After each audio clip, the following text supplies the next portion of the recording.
Zambia, the nation of diamonds and copper, have just gone through the elections, presidential elections, and Mr.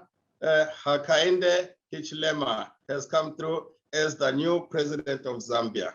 To hear more about what has been transpiring in Zambia, we speak to journalist from Diamond TV, Mr. Wedson Mavoro. Mr. Mavoro, good evening, sir. Good evening, and thank you for having me. Thank you. Mr. Mavoro, with the elections having come and gone, would you like to give us more info about the new incoming president? All right, so Mr. Hakainde Higa was born in 1962 and he is 59 years old. He was born in a village called Wengwa in southern province, that is the southern part of Zambia.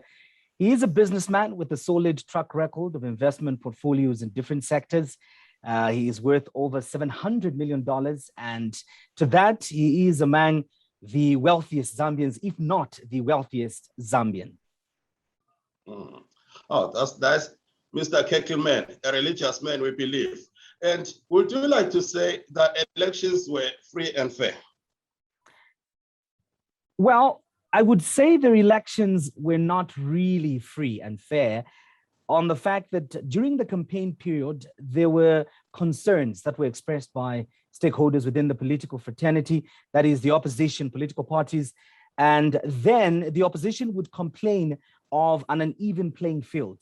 The ruling Patriotic Front then, was able to conduct their campaigns freely in different parts of the country without necessarily having to be able to feel or satisfy certain obligations that were required, say, by authorities such as the police. But on the other hand, it was very difficult for the opposition, which is in government today, and of course others that unfortunately, could not be able to win the election. It was not easy for them to be able to conduct their campaigns freely. And what we saw basically was the issue of COVID-19. Yes, the raging pandemic was with us, is still with us actually, but the authorities would obviously, stop campaigns from the opposition on the fact that, it may lead to further spread of the pandemic.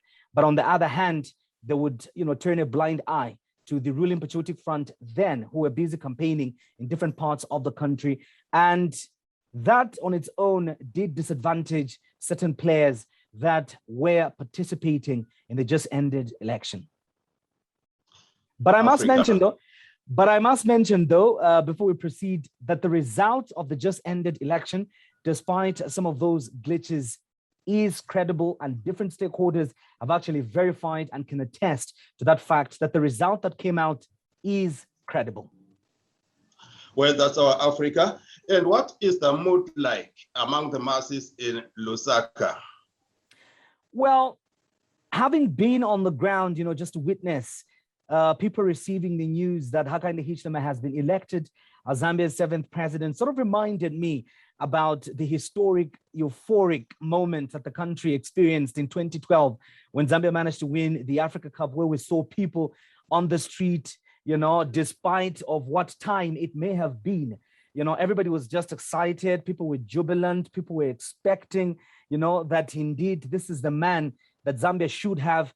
And when we were patrolling the streets of Lusaka, we could actually meet people that were walking, long distances just to be able to get to his house, to just be outside his gate, celebrate and show that they are happy that their choice indeed is what has been announced as the final result by the Electoral Commission of Zambia. So Zambians generally are excited. And even this morning, I can tell you that on social media, I was able to see videos of people that are still driving around Lusaka, just honking and, giving the party symbol for the United Party for National Development, or to express their jubilation that this is the man that finally Zambia has as its president. Very nice indeed. And would you like to tell us, what does the new dawn mean to Africa and SADC in particular? What this means, this election for the SADC region, I think I'll start from there, means a lot. And this is a message that I feel, the Western countries, should be able to also take in seriously. For me, it is a signification that African countries have what it takes to be able to practice progressive democracy. Oftentimes, the political image of many African countries has not been painted well in the Western part of the globe because, we have had these challenges that have to do with power transitions, being able to hand over power and all these challenges. But this election is a testament not only to the SADC region, not only to the 8 countries that surround Zambia and the 54 countries that make up the African continent, but to the entire world at large, that indeed Africa has what it takes to practice progressive democracy, that Africa has got leaders that also stand for peace, stability, and understand that in an election, there are winners and losers. So for me, it means it is a leaf that literally all the African countries can look to and find it within their systems to be able to just see the positives that they can pick from to be able to strengthen and enhance their democracies. Okay, thank you very much. But before we let you go, would you tell us more about the past president and the future president? Have they shaken hands?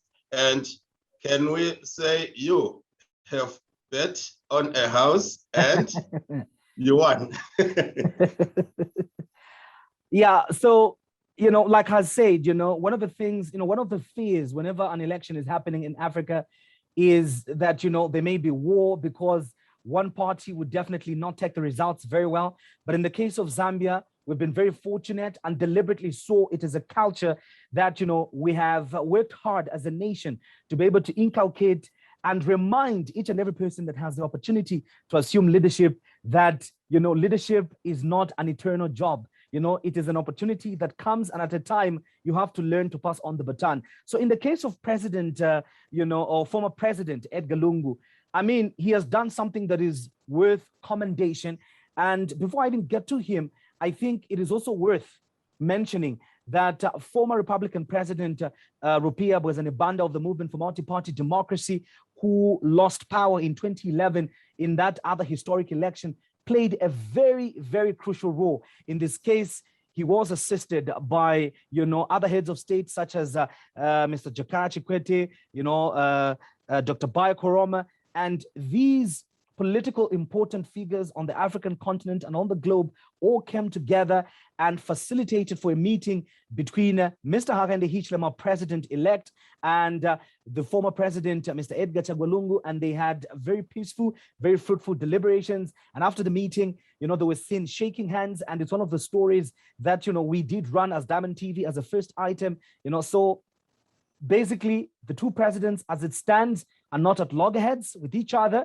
They've greeted, they've actually exchanged notes, and Zambia is once again looking forward to the best that this new leadership is yet to offer. Did I bet on this election? Obviously, I can't do that because, politics is one game that one needs to be very careful, especially when it comes to betting, because you just never know what the outcome may be. So in this election, basically, it was a tricky one because both parties had done their homework. Mr. Hakainde Higa, did improve his campaign tactics and strategies, and his message was, well understood and sent across the majority of Zambians in both rural and urban setup. Same with the former ruling party, the Patriotic Front.